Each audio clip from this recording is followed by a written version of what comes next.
प्रधानमंत्री नरेंद्र मोदी इस समय इटली में हैं और एक के बाद एक अलग अलग देशों के राष्ट्राध्यक्षों से उनकी द्विपक्षीय बातचीत चल भी रही है। यह बहुत महत्वपूर्ण बातचीत है। अब से थोड़ी देर पहले प्रधानमंत्री नरेंद्र मोदी ने फ्रांस के राष्ट्रपति इमैनुअल मैक्रोन से मुलाकात की।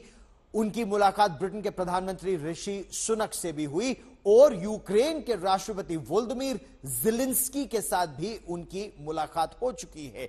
इटली की प्रधानमंत्री जॉर्जिया मेलोनी से प्रधानमंत्री नरेंद्र मोदी की मुलाकात भारतीय समय के मुताबिक लगभग रात 9 बजे होने वाली है। प्रधानमंत्री नरेंद्र मोदी कल रात G7 शिखर सम्मेलन में भाग लेने इटली पहुंचे।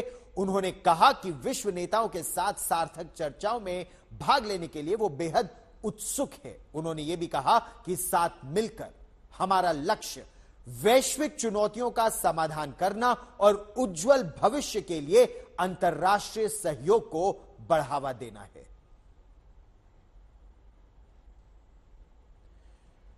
ये जो 3 तस्वीरें आप देख रहे हैं, ये केवल एक झलकी है।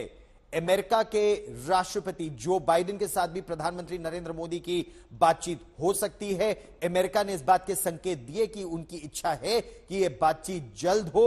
वो भारत के प्रधानमंत्री के साथ समय का तालमेल बिठाने का प्रयास कर रहे हैं, तो वो बातचीत भी हो सकती है। जॉर्जिया मेलोनी के साथ तो आर्टिफिशियल इंटेलिजेंस, रक्षा, अंतरिक्ष, ऐसे कई क्लीन एनर्जी, ऐसे कई पहलू हैं जिन पर महत्वपूर्ण बातचीत होगी। ग्लोबल साउथ का एजेंडा बेहद महत्वपूर्ण है। भारत ग्लोबल साउथ यानी जो विकासशील देश है, अफ्रीका की उसमें बहुत महत्वपूर्ण भूमिका है। भारत उनके प्रतिनिधि के तौर पर देखा जाता है। प्रधानमंत्री नरेंद्र मोदी ने एक और बेहद महत्वपूर्ण बात की। प्रधानमंत्री नरेंद्र मोदी ने कहा कि जो G20 शिखर सम्मेलन भारत में हुआ था, जिसकी अध्यक्षता भारत ने की थी, उससे जो नतीजे निकल कर आए, उसके नतीजे और G7 में जो निकल कर आएगा, उसमें तालमेल बिठाना विश्व के विकास के लिए, विश्व की प्रगति के लिए बेहद महत्वपूर्ण है। और इस समय दुनिया भर की निगाहें भारत पर टिकी हुई हैं। अगर हम बात करें तो Russia Ukraine war, Israel Hamas war, ये बेहद महत्वपूर्ण मुद्दे हैं जिन पर बातचीत भी होगी। और आपको सीधे हम इटली लिए चलते हैं। मेरी सहयोगी गीता मोहन ज्यादा जानकारी के साथ अब हमारे साथ जुड़ रही हैं। गीता, प्रधानमंत्री नरेंद्र मोदी 3 बार चुनाव जीतने के बाद जब इटली पहुंचे हैं, तो भारत का डंका विश्व स्तर पर एक अलग ही गूंज रहा है, क्योंकि भारत एक बड़ी आर्थिक शक्ति के रूप में भी उभर रहा है। क्या क्या निकल कर आएगा बायलैटरल्स में और मल्टीलैटरल्स में, आज तक के दर्शकों को बताइए। देखिए गौरव, 2-3 बहुत इंपॉर्टेंट बायलैटरल मीटिंग्स हो गए हैं। एक तो आप जानते ही हैं, ऑल वेदर फ्रेंड फ्रांस के साथ हो गया है। प्रेसिडेंट मैक्रोन बहुत ही अहम दोस्त है, न केवल प्रधानमंत्री मोदी के, भारत के भी, क्योंकि जब ऐसा वक्त आया था जब हमें रिपब्लिक डे इवेंट फंक्शन में चीफ गेस्ट की जरूरत थी, तो सबसे पहला जो कदम प्रेसिडेंट मैक्रोन ने उठाया और लास्ट मिनट कंफर्म करते हुए भारत आए, वो दिखाता है कि भारत फ्रांस के लिए कितना इम्पोर्टेंट है। जो स्टेटमेंट है और ट्वीट देखे अगर आप नरेंद्र मोदी, प्रधानमंत्री मोदी का, तो उसमें strategic cooperation, civil nuclear agreement, furthering of ties, bilateral trade, इन सब चीजों पर बातचीत हुई है दोनों लीडर्स के बीच। दूसरे बहुत इंपॉर्टेंट और अहम लीडर है यूके के प्रधानमंत्री ऋषि सुनक, उनसे बातचीत हुई। और जो एक जगह मिनिस्ट्री ऑफ एक्सटर्नल अफेयर्स के ऑफिशियल्स ने हमें बताया नहीं, उन्होंने कहा एक और लीडर से बात होने वाली है, लेकिन टू बी कंफर्म, वो वोलोदिमीर ज़ेलेंस्की थे। तो G7 लीडर्स के अलावा वोलोदिमीर ज़ेलेंस्की यूक्रेन के राष्ट्रपति से भी बात की। रशिया और यूक्रेन की अगर बात करें, वहां पर अगर एक ऐसा देश है जो अलग नजर आता है, वो भारत है, क्योंकि भारत के रिश्ते रूस के साथ भी बहुत अच्छे हैं गौरव, और यूक्रेन के साथ भी बहुत अच्छे हैं। जी। तो देखना ये होगा कि भारत क्या रोल अदा कर सकता है यहाँ पर पीस लाने की जो कोशिश हो रही है उसमें, क्योंकि G7 कहीं ना कहीं नाकाम हो चुका है इस रूस के साथ पीस लाने में। और क्योंकि उन्होंने $50 बिलियन का एक कल प्लेज किया, पुतिन ने आज एक स्टेटमेंट में कहा कि यहाँ पर अब this is point of no return, यानी कि यहाँ से वापसी का कोई चारा नहीं है।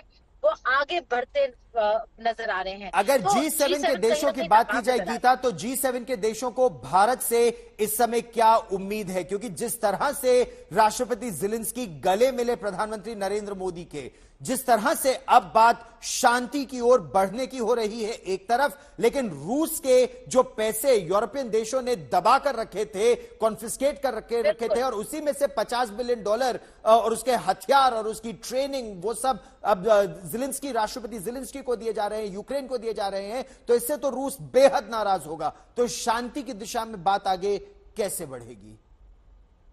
देखिए, भारत बस एक मीडिएटर का रोल अदा कर सकता है, वो भी तब जब रूस और यूक्रेन खुद चाहे। देखिए, अगर आप एक पीस कॉन्फ्रेंस करते हैं स्विट्जरलैंड में, जहां पे यूक्रेन और पूरा वेस्ट बैठा होगा, और उस कमरे में अगर रूस ना हो गौरव, तो उस पीस कॉन्फ्रेंस का मुझे ज्यादा फायदा नजर नहीं आता। बस एक एंडोर्समेंट होगा कि हाँ, वेस्ट यूक्रेन के साथ खड़ा है। लेकिन जब उन्हें मदद चाहिए थी, जब उन्हें वेपन्स की जरूरत थी, तब वक्त पे वेपन्स नहीं पहुंचे। तो रूस ने इतने इलाके अब अपने कब्जे में कर लिए हैं कि उनको वापस लेना ऑलमोस्ट नामुमकिन है। और राष्ट्रपति पुतिन कह चुके हैं कि ये पॉइंट ऑफ नो रिटर्न है। तो और दूसरा बहुत जो अहम बात है यहाँ पर गौरव, वो ये है कि जहां एक तरफ प्रधानमंत्री नरेंद्र मोदी एक मैंडेट, थर्ड टर्म के मैंडेट के साथ इन वर्ल्ड लीडर्स को मिल रहे हैं, वहीं दूसरी तरफ Rishi Sunak elections, early elections call कर चुके हैं। तो और उनका वापस आना काफी मुश्किल नजर आ रहा है। फ्रेंच प्रेसिडेंट मैक्रोन ने भी अर्ली इलेक्शंस कॉल कर दिया, जब उनके opposition party far right wing Marine Le Pen ने जी। ईयू में बहुत शानदार प्रदर्शन किया। तो उसके बाद उन्हें लगा कि उन्हें भी अर्ली इलेक्शंस कर देना चाहिए, ताकि वो बिल्कुल ना हार जाए। यहाँ पे थोड़े और चांसेस अमेरिका हैं। में भी चुनाव तो होने वाले हैं।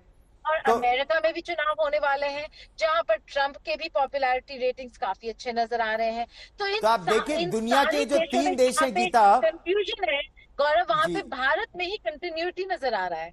यही यही प्रश्न है कि नरेंद्र मोदी, प्रधानमंत्री नरेंद्र मोदी से संभवतः ये नेता पूछेंगे भी कि 3 बार चुनाव जीत के, और वो भी एनडीए पूर्ण बहुमत के साथ, 272 का आंकड़ा चाहिए था, 293 के आंकड़े के साथ इस समय एनडीए तीसरी बार प्रधानमंत्री नरेंद्र मोदी प्रधानमंत्री बनकर यहां पहुंचे हैं। तो विश्व में भारत का डंका एक आर्थिक महाशक्ति के रूप में भी, एक उभरती आर्थिक महाशक्ति, 5th लार्जेस्ट इकोनॉमी जो 3rd लार्जेस्ट इकोनॉमी बनने की दिशा में आगे बढ़ रहा है।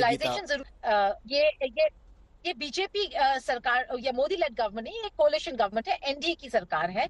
तो ये रियलाइजेशन जरूर है इस इन डेवलप्ड कंट्रीज में। लेकिन इस रियलाइजेशन में भी ये इनको पता है कि अगर अभी कोई कंटिन्यूम और स्टेबल सरकार दे रहा है, तो वो बीजेपी लेड सरकार है। तो ये स्टेबिलिटी बहुत इंपॉर्टेंट है ऐसे वक्त में, जहां कई सारे देशों में इंस्टेबिलिटी है, दुनिया में अस्थिरता है गौरव, इतने सारे कॉन्फ्लिक्ट्स और इतने सारे वॉर्स हैं। तो वहां पर कहीं ना कहीं एक स्टेबल फिगर की तरह भारत खड़ा नजर आ रहा है।